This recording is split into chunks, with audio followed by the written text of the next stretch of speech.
de Gálatas. Quem não tiver com a Bíblia pode acompanhar aqui pelo Data Show. Vamos ler juntos.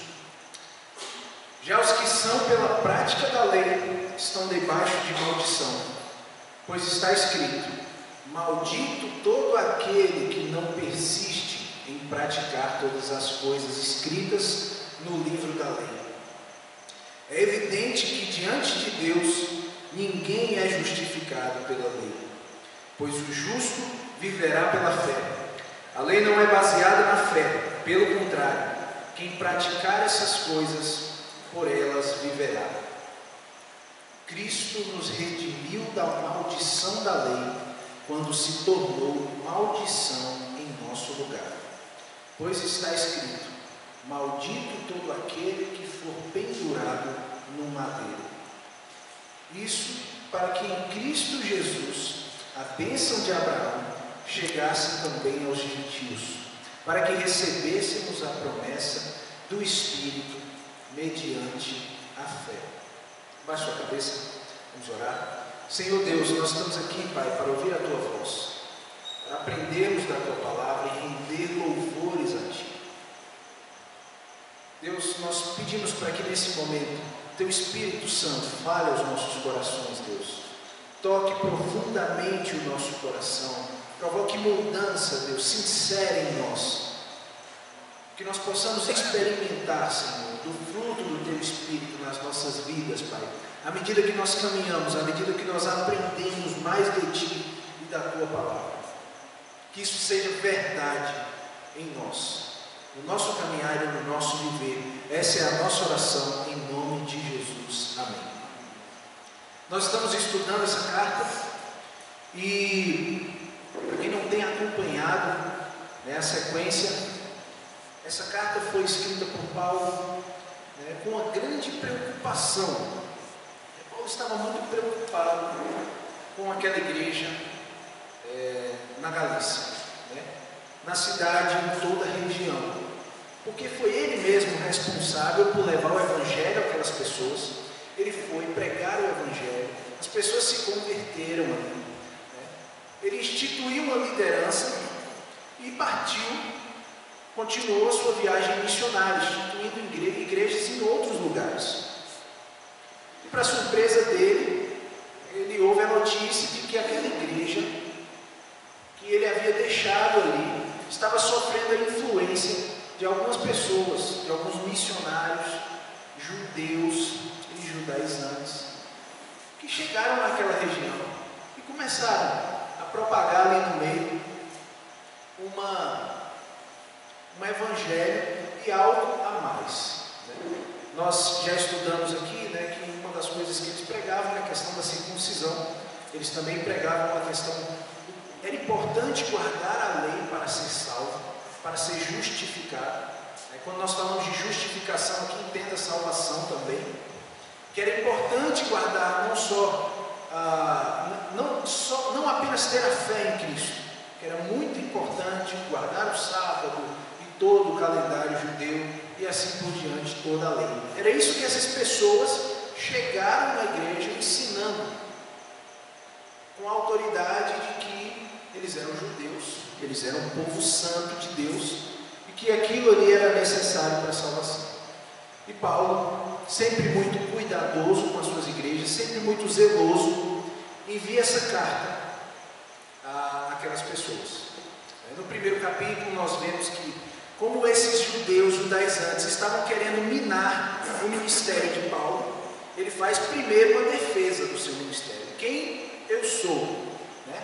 Eu sou um apóstolo designado por Deus através de revelação. Tanto é que os próprios apóstolos, quando eu estive em Jerusalém, reconheceram isso. Ele faz a defesa do ministério dele no capítulo 1.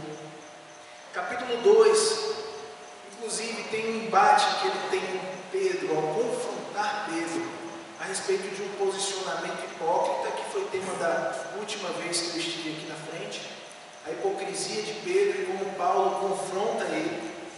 No capítulo 3, o argumento de Paulo é o seguinte, se inicia falando: gente, Eu estive aqui com vocês, eu preguei o evangelho puro, um evangelho simples para vocês. Não foi esse evangelho que eu preguei que provocou mudança na vida de vocês? Não foi através desse evangelho que eu preguei que a vida de vocês foram transformadas, que hoje vocês têm o Espírito Santo por causa desse evangelho pregado? Então Paulo levanta uma série de argumentos, para convencer biblicamente aqueles gentios que eram em sua grande maioria parte da igreja, esses argumentos para que eles fossem convencidos pelo Espírito Santo. Paulo era aquele cara que chegava e falava: olha, vocês têm que me obedecer porque eu sou autoridade. Não, ele era muito sensato e a conversa dele é de maneira a mostrar: vocês têm caminhos, vocês têm alternativas, vocês podem ou seguir por aqui, a consequência é essa, ou sigam por esse caminho, que a consequência será essa. É assim que Paulo argumenta. Ele começa esse argumento lembrando de Abraão. Gente, Abraão foi salvo pelo quê? Se a lei só veio 430 anos depois de Abraão, naturalmente Abraão foi salvo pela fé que ele teve no Cristo que viria, na promessa que Deus deixou para ele, que viria um Cristo, viria um Salvador, e isso foi imputado por justiça na vida de Abraão, e assim ele foi salvo. Então, esse é o contexto, e nesse texto que nós acabamos de ler, Paulo continua sua argumentação, falando fazendo uma clara referência 4 vezes ao Antigo Testamento, e esses serão os nossos pontos hoje de reflexão. Primeiro, cada um desses pontos está ligado a um versículo que nós lemos. No primeiro, a maldição da lei. No segundo versículo, versículo 11, o justo viverá pela fé. No versículo 12, a lei em conflito com a fé, a impossibilidade de existir lei e fé em um só indivíduo. E nos versículos 13 e 14, a obra de Cristo. Então, esses são os argumentos de Paulo ao mostrar as alternativas que o povo da Galícia tem, diante deles, com base nesses 2 ensinamentos, dos judeus e dos judaizantes, e os ensinamentos do apóstolo Paulo. Sobre isso que nós vamos refletir, começando aí com o versículo 10, a maldição da lei. Diz o seguinte: já os que são pela prática da lei estão debaixo de maldição, pois está escrito: maldito todo aquele que não persiste em praticar todas as coisas escritas no livro da lei. Essa é uma citação que está em aspas aí, para os irmãos localizarem. Uma citação que faz referência ao texto em Deuteronômio 27 e 26, versículo 26. Maldito quem não puser em prática as palavras desta lei. Todo o povo dirá amém. O que estava acontecendo aqui nesse contexto? E é muito interessante nós percebermos isso, porque essa é a base da nossa fé. Essa é a base, Paulo está expondo aquela igreja, a base do que nós cremos como igreja hoje, como IBF hoje. Então, como igreja também espalhada pelo mundo. Então é muito importante nós percebermos que a lei, embutida na lei, existiam algumas maldições. E é isso que nós vamos ver, se você quiser me acompanhar na sua Bíblia, Deuteronômio 27, 26. O povo estava entrando na terra prometida, atravessando o rio Jordão. Deus instruiu: olha, vocês vão separar 6 tribos, cada tribo vai ficar de um lado. 6 tribos vão ficar no monte Gerizim, 6 tribos vão ficar no monte Ebal, e o povo vai ficar ali no meio. Vocês podem ver aqui pela imagem que esses montes são bem próximos, e ali no meio estava o povo. Quem ficou no Monte Gerizim ia proferir bênçãos sobre Israel. Quem ficou no Monte Ebal ia proferir maldições. E assim que o texto continua, né? No versículo 15 ele começa falando: maldito quem esculpir uma imagem ou fizer um ídolo fundido, obra de artesãos, detestável ao Senhor, e levantá-lo secretamente. Maldito era aquele que construía um ídolo e idolatrava a imagem. E ele continua: maldito aquele que desonrar o pai e a mãe, todo o povo dirá amém. Então ele começa a proferir uma série de maldições, e na última maldição, no versículo 26, maldito quem não puser em prática as palavras desta lei. Todo o povo dirá amém. Assim seja. É isso que o povo estava falando. O que isso quer dizer? O que isso significa? Que era impossível ao povo judeu, era impossível ao povo de Israel cumprir todas as ordenanças da lei. E esse versículo é justamente essa cláusula. Vocês serão malditos se vocês não cumprirem toda a palavra que eu estou proferindo, toda a palavra desta lei. Então, todo o povo estava sob maldição. A lei ela não veio para salvar ninguém. Ela veio proferindo uma maldição para o povo. Qual o objetivo da lei de Deus? Por que ele deixou essa lei ali para o povo de Israel? Para mostrar o pecado daquele povo, para deixar muito claro que aquele povo feria a Deus, e para que aquele povo reconhecesse que o único Salvador seria enviado para salvá-los. Era esse o objetivo, para que eles tivessem consciência de que estavam errados, porque ninguém é capaz de cumprir a lei. Ainda mais como nós vimos hoje no EBD aqui de manhã, sobre não matarás. Quando Jesus faz a releitura em Mateus, que matar não é apenas fisicamente, mas se em seu coração você tiver ódio por essa pessoa, você já matou essa pessoa. Então é impossível você cumprir essa lei de Deus de maneira completa. Então, todos estávamos, e toda a humanidade está embaixo dessa maldição da lei. Então, esse texto mostra essa impossibilidade.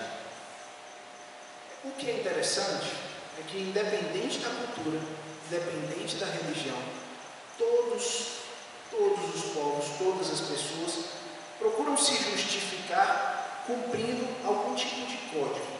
Talvez você conheça uma pessoa que fala: eu não vou na igreja, eu não frequento igreja nenhuma, não leio a Bíblia, mas eu não bebo, eu não fumo, eu não jogo, não sou viciado, eu não mexo com a mulher dos outros.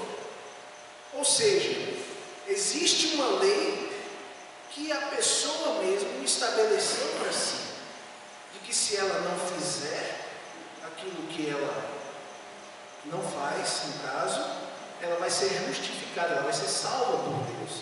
É uma lei própria, diferente da lei que Deus deixou para o povo. Mas todos os povos, todas as religiões que nós conhecemos têm essa característica de existir. Você tem que fazer alguma coisa. Conversando com a Bruna, ela me falou que houve uma pregação, e eu comecei a refletir sobre isso. Só existem duas religiões no mundo, a religião em que você precisa fazer alguma coisa, cumprir alguma série de regras, e a religião onde você é abençoado, é agraciado com a salvação. O cristianismo é essa religião singular.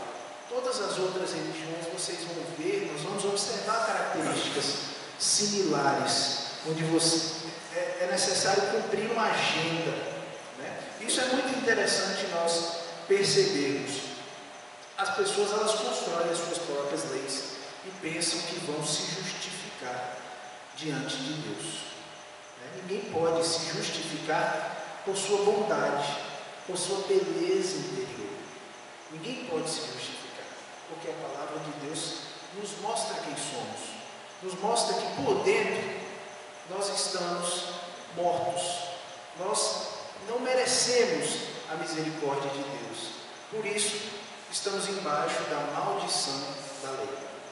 Então essa é a primeira argumentação, que para aquele judeu, infelizmente, se ele se submetia à lei como uma maneira de se salvar, ele estava caindo dentro de uma maldição e não de uma bênção. O segundo ponto que o apóstolo Paulo ressalta é que o justo viverá pela fé. No versículo 11, é evidente que diante de Deus ninguém é justificado pela lei, pois o justo viverá pela fé. Citando então o texto que está em Abacuque 2, versículo 4. Um pouquinho antes de lermos esse texto, é importante nós observarmos uma coisa. Quando nós falamos sobre a maldição e sobre a justificação própria, que eu sou justo porque eu não faço isso ou aquilo, o mais importante é entender, e é maravilhoso perceber, que nós humanos não somos responsáveis pela justificação de ninguém. Isso o texto deixa muito claro, quando ele diz aqui: é evidente que diante de Deus ninguém é justificado pela lei. É o erro que às vezes a gente comete no nosso dia a dia.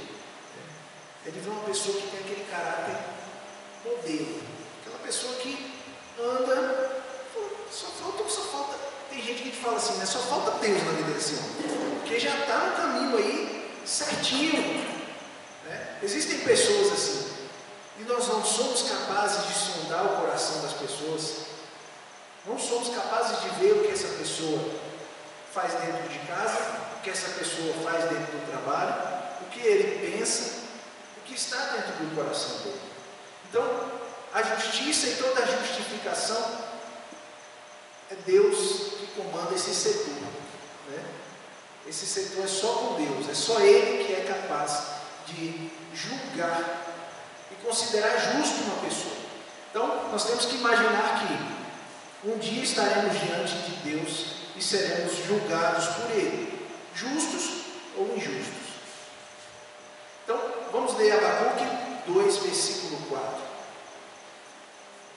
O texto diz o seguinte: escreva: o ímpio está envaidecido, seus desejos não são bons, mas o justo viverá pela sua fidelidade.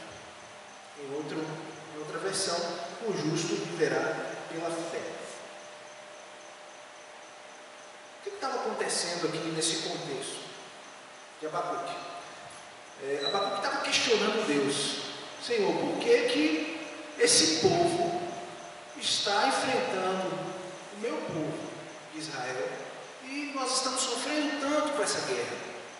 O que está acontecendo com a gente? Já que nós somos seu povo, escolhido por ti, por que isso está acontecendo? Deus responde para ele: Abacuque, vocês estão recebendo o meu castigo. Eu estou usando o povo assírio para castigar vocês, mas não se preocupe, o momento de castigar o povo assírio vai chegar. Não confie no seu exército, não confie na sua força, confie somente em mim, viva pela sua fé em mim. E aí nós temos a inclusão do conceito de fé nessa argumentação. Você é maldito, você é amaldiçoado, mas você sai desse estado de maldição pela fé, porque o justo diante de Deus, ele vive pela fé e somente por ela.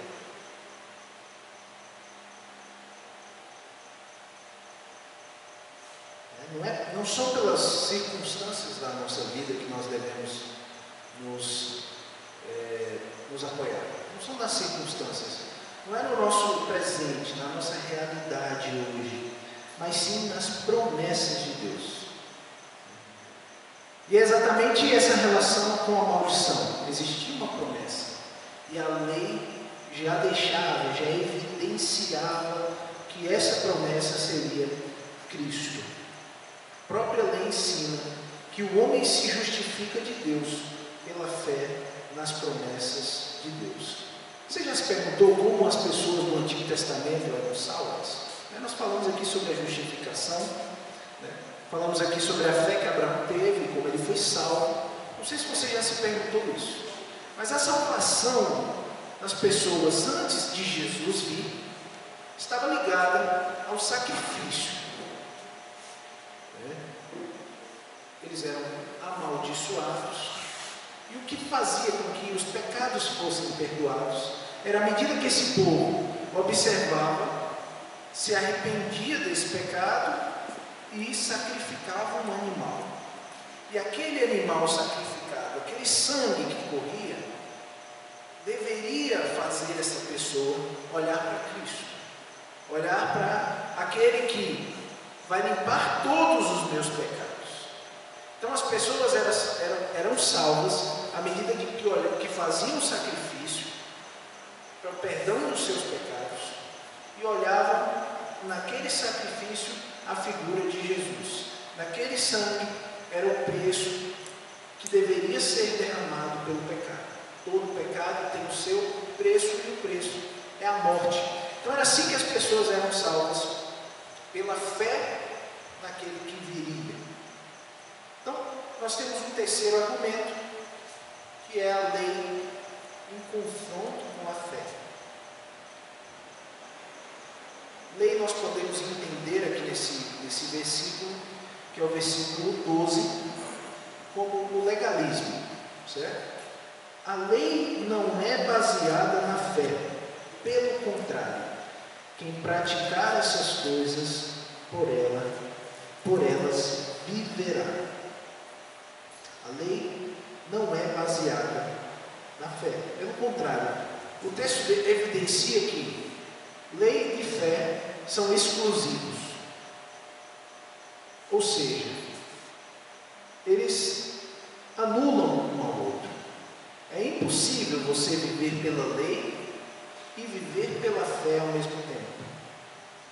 Ou nós vivemos pela fé, ou nós vivemos pela lei. Essas são as duas únicas opções que existem.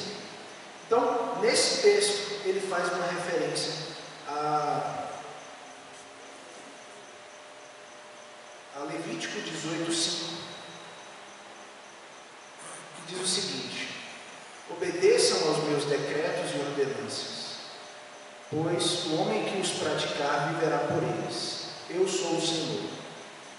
O texto aqui, ele está dando novamente a possibilidade de você escolher. É isso que esse texto significa. Olha, se você optar por viver pela fé, Deus te julgará com base na sua fé. Se você optar por viver pela lei, Deus te julgará pela lei. O homem vai viver, o homem que os praticar, viverá por eles. O homem vai viver por aquilo que ele praticar, pelo caminho que ele escolher. É isso que o apóstolo Paulo está citando. Então, nós pensamos sobre isso, com essa frase: no sistema de salvação por mérito, não há espaço para graça e misericórdia. Nós vemos que muitas pessoas pensam dessa maneira, que a salvação é fruto de um mérito próprio. E eu achei muito interessante um pregador que fez uma alusão a essa questão do mérito, de merecer ser salvo por fazer algo bom ou por cumprir a vontade de Deus. O pregador fez a comparação de um sistema onde existe a meritocracia, que é a faculdade. no geral, o sistema de ensino. Você entra na faculdade, se você estudar e tirar a nota certa, você passa, você merece passar, você merece prosseguir os seus estudos. Em uma instituição séria, se você chega, fala, professor, eu faltei 6 meses de aula, você pode dizer que eu cheguei, que eu vim todos os dias, não, você pode, se você for numa instituição séria, o professor vai falar, não, porque você não cumpriu o pré-requisito. Se você tirou 5 e a média era 6, o professor me dá um ponto. Se o professor for sério, ele não vai te dar um ponto, porque você não alcançou, você não fez por merecer. Então, aquele que quer viver pela lei, aquele que acredita que ele merece ser salvo, ele vai chegar diante de Deus, e Deus vai falar, olha, você não cumpriu. Infelizmente, você não cumpriu aquilo que você se estabeleceu para si mesmo que você ia cumprir, que era a lei. Então, infelizmente, você vai ser condenado eternamente. A maldição sobre você continua. Que coisa ruim deve ser. Será amaldiçoado dessa maneira. Principalmente a maldição eterna. Eternamente viver distante de Deus. Deve ser uma coisa que a gente não consegue nem imaginar. Por isso, no sistema de salvação por mérito, não existe nenhum espaço para a graça e para a misericórdia. É interessante também ressaltar que, se nós pararmos para pensar, poxa vida, mas essa lei era só para o povo judeu. A palavra deixa claro que a lei ela está dentro de cada ser humano. Toda a humanidade ela está amaldiçoada, porque essa lei habita dentro de todos nós. É isso que faz as pessoas discernirem o que é certo e errado e ter um conceito vago a respeito disso. Porque existe lei dentro de cada consciência. Mesmo que as pessoas geralmente neguem a existência da lei, ou neguem a existência de Deus por consequência, por tabela. Então, é importante nós entendermos isso, porque esse é o conceito de que toda a humanidade precisa de Deus. Porque toda a humanidade está, desde a sua essência, amaldiçoada pela lei, pelo não cumprimento total da lei. E aí nós entramos no quarto e último argumento do apóstolo, que é o argumento a respeito da obra de Cristo.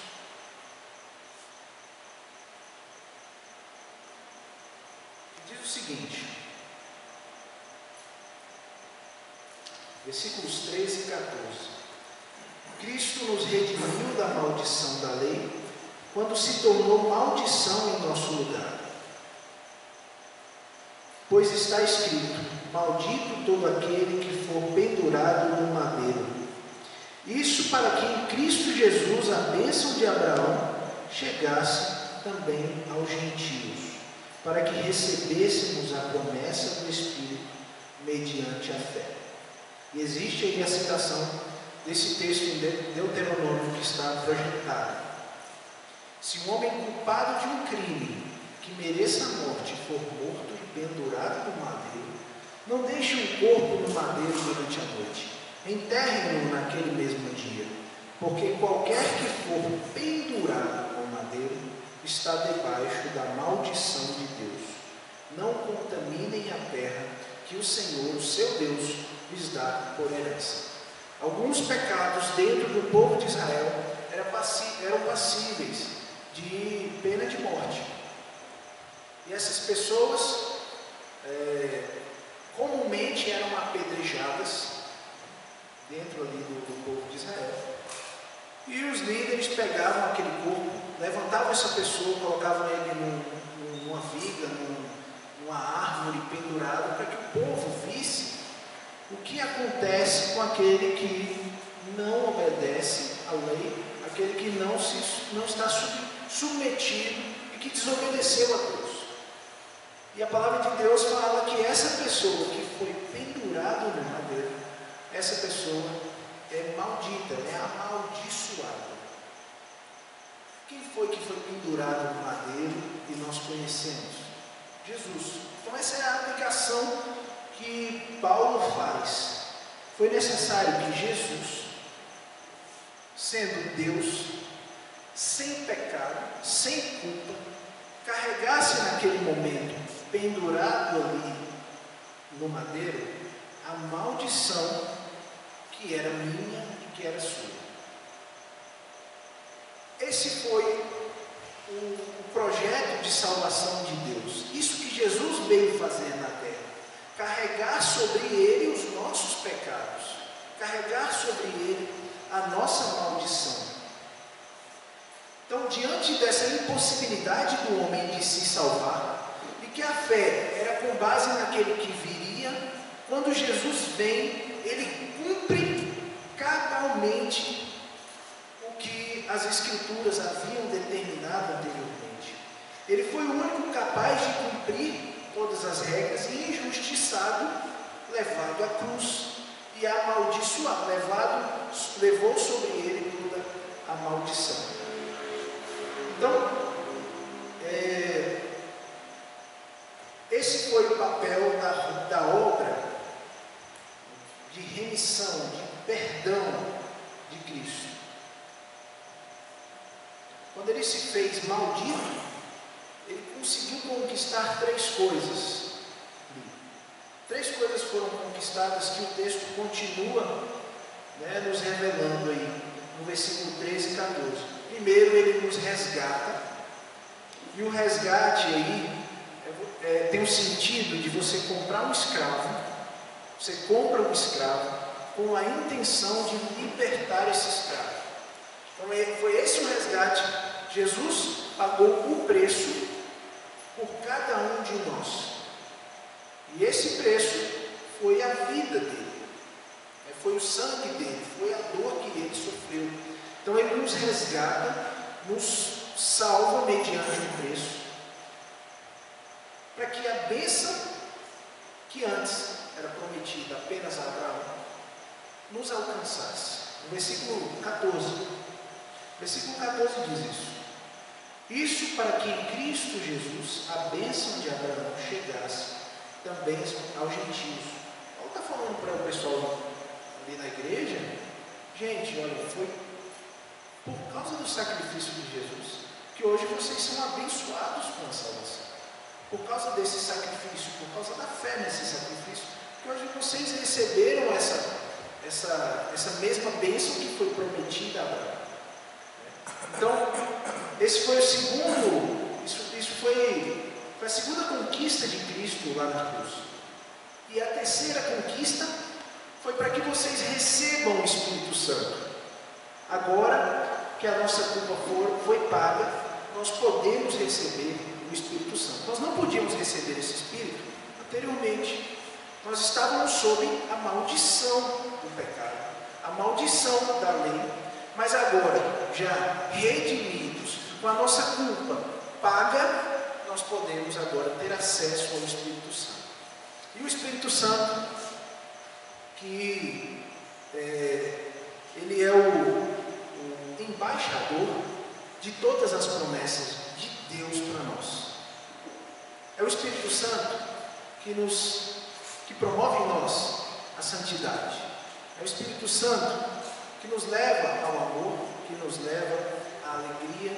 É o Espírito Santo que nos leva à paciência. E todos aqueles frutos que mais para frente, todo aquele fruto que mais para frente, no capítulo 5, Paulo vai citar.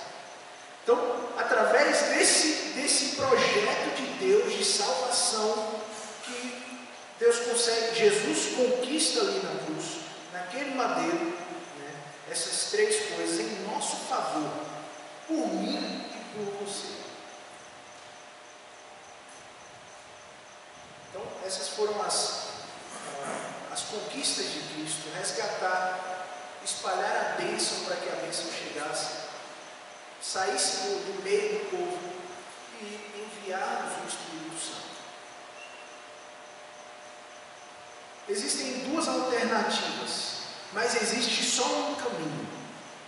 É isso que a palavra deixa muito claro, é isso que Paulo está tentando mostrar ao povo ali. Existem duas alternativas, mas existe só um caminho. O caminho é único, é pela fé. A justificação pela fé é o único caminho para a salvação. Às vezes nós estamos nesse debate aqui, vendo muito, falando sobre justificação, sobre a salvação, sobre esse conflito de fé, de obras. O que isso implica na nossa vida, nos nossos dias atuais? Porque nós somos gentios, não estávamos debaixo diretamente daquela organização ali israelita. Como isso nós podemos trazer essas verdades para o nosso dia a dia, para a nossa realidade hoje? Talvez seja o maior desafio para a gente. Olhar para nós mesmos, enxergar a nossa própria natureza. Como é difícil para nós, né? Olhar para nós mesmos, à medida que a gente vai andando seguindo a Cristo, às vezes aquela arrogância, aquela prepotência, né, de olhar para o outro que está em determinada situação mais fraca. Né? Nós precisamos nos avaliar quem nós somos. O que esse sacrifício de Cristo tem feito, tem transformado, o que esse Espírito Santo tem transformado no nosso viver. Nós precisamos refletir sobre isso. Né? No nosso caminhar, o que de fato vai nos levar ao céu? Às vezes na igreja, você chega na igreja visitando, rapidamente você olha para a roupa das pessoas, você fala, da próxima vez eu vou usar essa roupa parecida. Né? Você vê o irmão, glória a Deus! Você olha, da próxima vez eu vou dar um glória a Deus igual dele. Você rapidamente se acultura aquele ambiente, mas e seu interior? Como é que está o seu interior? Por quê? Você não vai ser salvo por se vestir de maneira comportada. Isso não traz salvação. Você não vai ser salvo por dar um glória a Deus mais avivado. Isso não te traz salvação. A base da salvação é a fé em Cristo. Então precisamos refletir sobre o que é realmente importante. Essas coisas, nós podemos citar outras coisas, né, que fazem parte de uma cultura que nós acabamos às vezes criando. Existem princípios que são bíblicos, obviamente, que nós cumprimos, mas não é o fato de se vestir que Deus está preocupado. Deus está preocupado com o coração da gente. Nós falamos sobre isso hoje, pela manhã da EBD. Poxa, é lá dentro que Ele quer transformar. Ele não quer que você obedeça uma regra que é estipulada. Ele quer que o Espírito Santo trabalhe dentro de você e te convença, poxa, essa roupa aqui não está muito legal. Por que eu visto roupas assim? Por que isso tanto para o homem quanto para a mulher? Por que eu faço? Porque eu tenho essas atitudes com o meu próximo. Tudo tem que ser fruto do meu interior. Tudo tem que ser fruto do Espírito Santo que está trabalhando na minha vida.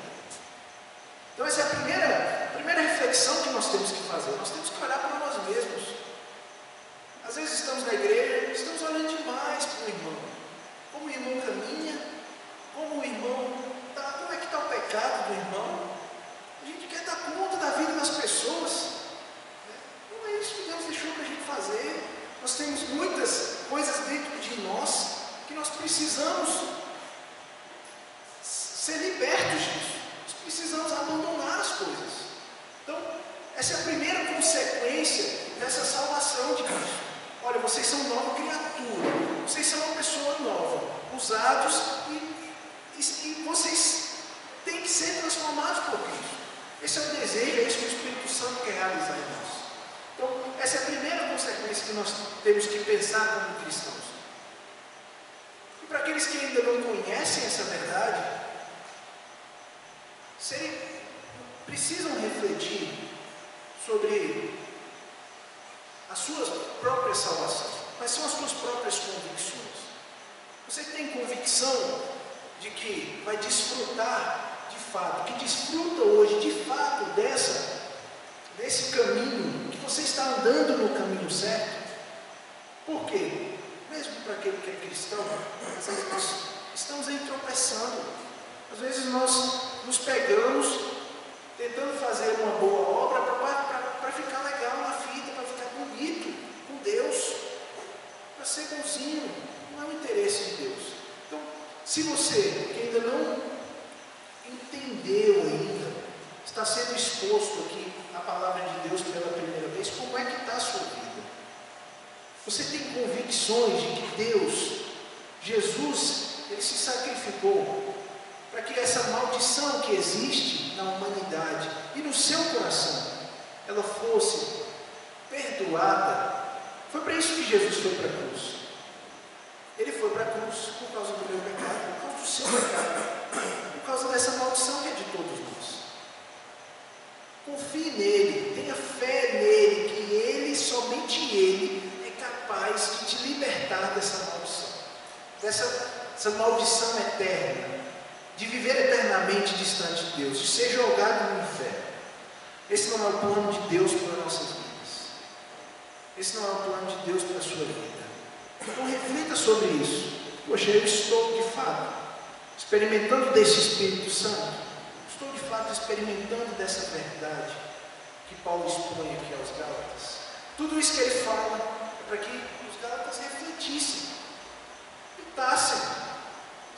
Você tem a alternativa de seguir um caminho errado, mas não é o que eu quero para vocês.